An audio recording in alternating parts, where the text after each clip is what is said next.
Now this mower has a problem that I find most common with this particular engine, and hopefully you'll never have to deal with it. Because if you do, you're going to have to do what I'm about to do with this one, and it's not going to be easy or simple or any of those words that are supposed to make you feel good. But before we get too far describing the pain I'm about to endure, we've got to get it running, but even that's not going to be easy either.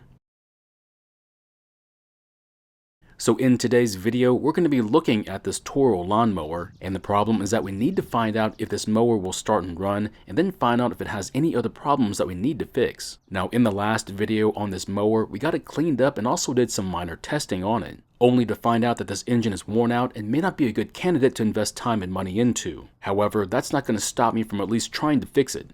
Now, I'm going to try and repair this lawnmower, but yours might be different, so this might not work on yours. So if things are not working out for you, like in the video, please ask about it, and I'll be glad to answer your questions. For those of you who don't know, it seems like this brand of engine has a tendency to develop an oil leak, which is not good. Now before we try and start it, we just need to look over it to make sure there's plenty of oil and some fuel in it. Now we have lost some fuel from the tank since we last saw it, but there is some in there still. Unfortunately, we can't say the same for the oil, which looks to be extremely low because of the apparent leak. That's okay, we're going to pour some in the engine and hopefully it stays in there long enough while we see if it starts. Now we are going to have a tough time pulling on the rope because the handle is broken. Not to mention it looks like the rope is a little bit shorter than it should be, but we'll still give it a try. However, it might be easier just to use a drill to start it instead. I also noticed in the last video that the choke flap was stuck wide open, meaning it's not going to start on its own. And that means we'll have to give it a hand and add some fuel to the carb.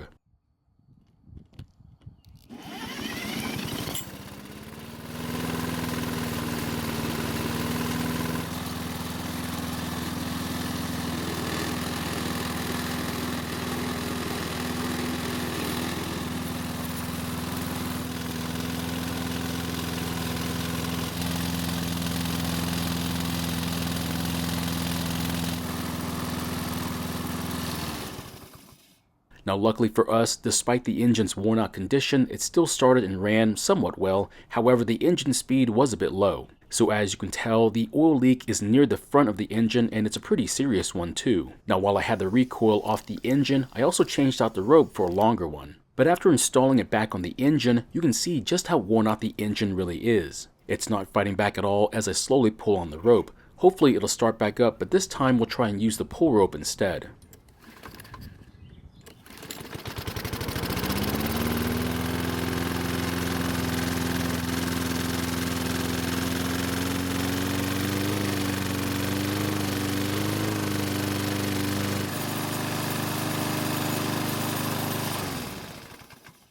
So yet again, I'm surprised that it started so easily, but unfortunately, we still got a lot of work to do, starting with fixing the oil leak on the engine.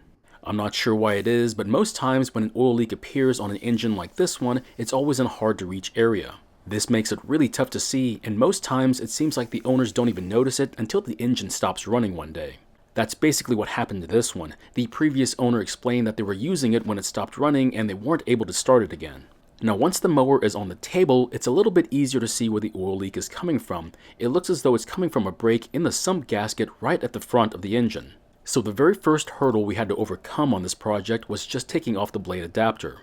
And for this one, you're going to need some sort of a puller. Now there are other ways to overcome this problem, but I find this way to be the easiest one. But even after the first use, it still didn't want to come off, which means we'll have to keep using it until it does come off. So after getting the adapter off the crankshaft, it's pretty easy to see why it was stuck. There's a whole lot of corrosion on the shaft which we'll need to clean off. The reason why we have to clean it is because when we take the sump off, we don't want the seal for the crankshaft to be damaged by any of that stuff on there. Once the crankshaft is as clean as we can get it, we'll start taking the bolts off for the sump. Now the bolts on this engine look to be all the same size, so we don't have to worry about where each one goes, but yours might be different. Now the sump will be stuck to the block, so you don't have to worry about it falling off when you take the bolts out. Also, before you try and take off the engine, be sure to spray some kind of lubricant on the crankshaft. It'll help to keep the sump from getting stuck on the exposed part of the crankshaft. After that, you have to persuade the sump loose from the rest of the engine. Just take your time and it will come off. So this is when all the fun begins, and what I mean by that is that there's now a whole lot of cleaning that has to be done to remove all that old gasket. Now you can use whatever method works best for you, just don't think that it's going to be easy because it's not. Also, don't forget to clean off all the heavy deposits from the bottom of the sump because this will be your best chance to do it. So I think we just found the part of the gasket that failed and was causing our oil leak. Now I can't prove it, but the fact that every other part of the gasket is stuck in place to either half of the engine except this part, it's a pretty good indication that this was the spot that failed. And after what seemed like an hour of scrubbing and scraping both sides of the mating surfaces, they're now clean and ready for a new gasket. But there is one problem: we aren't ready for reassembly just yet. There's one more thing we need to do that's going to be a bit iffy in the eyes of some of the viewers. So in the last video we did a compression test and found out that the reading was very low, but the problem is that I used a drill for the test. But because of the compression release system on the engine, when using the pull rope to start it, the compression will be even lower by at least half. And in some situations, it may not be enough to get the engine to start and run, so I'd like to do something about it. So this is the part that some of you may not agree with. I plan on modifying the compression release system to not work as well as it's supposed to, and the reason is simple: engine wear. I'll say it like this: the compression release system is there to help pull start it, because without it, the compression will be too difficult to overcome, especially when the engine is in good condition. The issue is that now that the engine is in poor condition, the compression release system is getting in the way of starting it, so the need for it isn't there anymore.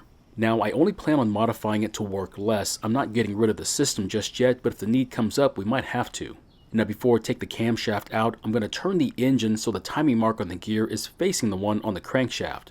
So yes, I'm 180 degrees off because the corresponding timing mark is on the other side of the metal gear. But as long as I mark the gear, I'm not worried about putting it on top dead center. Next, I'm going to take the push rods out of the engine, but it is your choice if you want to do it this way. For those that don't know, the compression release system consists of a weight and lever that introduces an additional bump to the cam profile. That bump will help to reduce the compression, so that's the part I'm going to modify. What I'm going to do is measure how tall the bump is and make it smaller. The only problem is I'm not sure how much smaller to make it by. Since I've never done this before, I made the choice to cut it down by quite a bit. However, in hindsight, I should have cut it down by a lot more.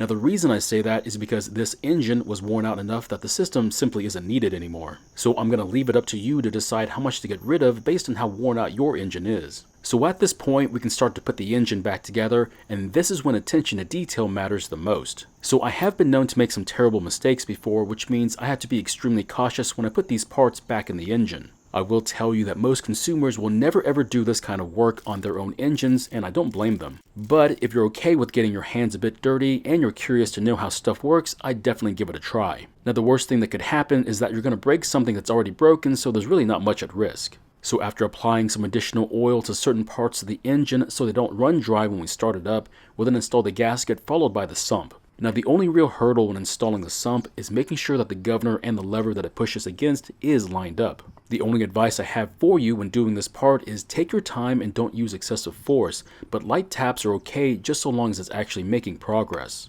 After making sure the engine is not bound up and turning like it should be, we'll then follow it up with all the bolts. Just be sure to start all the bolts by hand first, otherwise you might end up cross-threading some of them. And since we are using a gasket instead of a gasket sealer, we can follow that up with a torque wrench.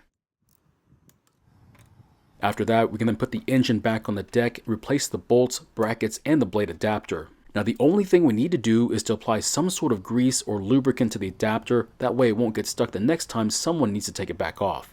Also, do not forget to replace the bracket around the pulley because it's not only a guard but also keeps the belt from coming off the pulley.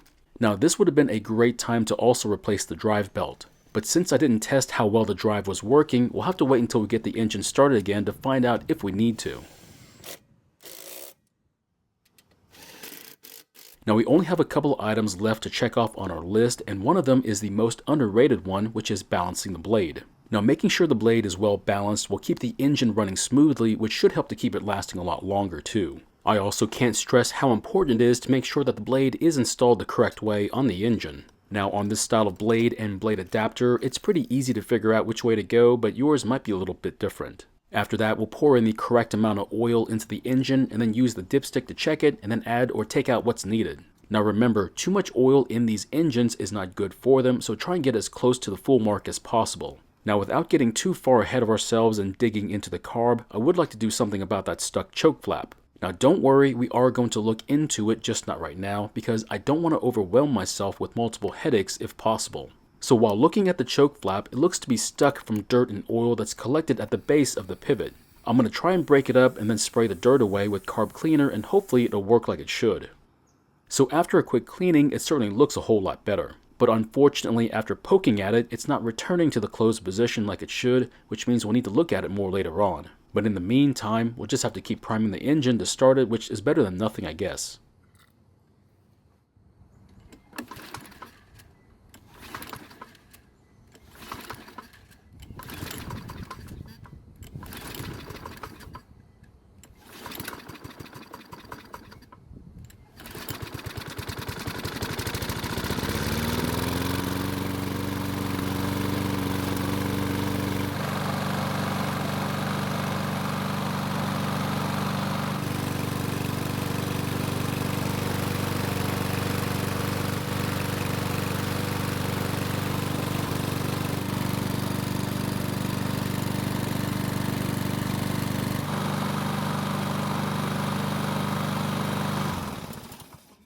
Well, it did start and run, however getting it to start was a real pain. This time, let's see how it starts when it's hot.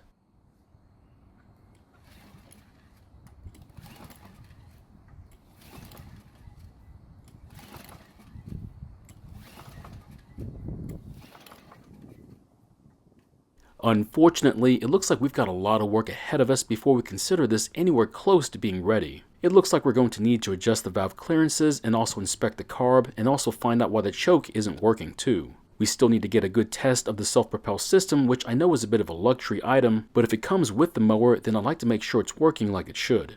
Now, as for this project, I hate to tell you, it's so far from ideal that I don't expect to get a good return on this investment. Based on the time I've spent so far and what I expect to spend on it, not including any parts I buy, I'm going to take an L on this one. That's okay though, we can't win every single time we start a project like this one. However, you won't believe how this project turns out, and if you want to see the train wreck that's coming up, well, just sit tight because what happens to it I can't even explain to you, and it's best to just show you instead. So my question is, would you have done anything differently from what you saw me do? I know I did some questionable stuff in this one, but is there one thing that stands out the most to you?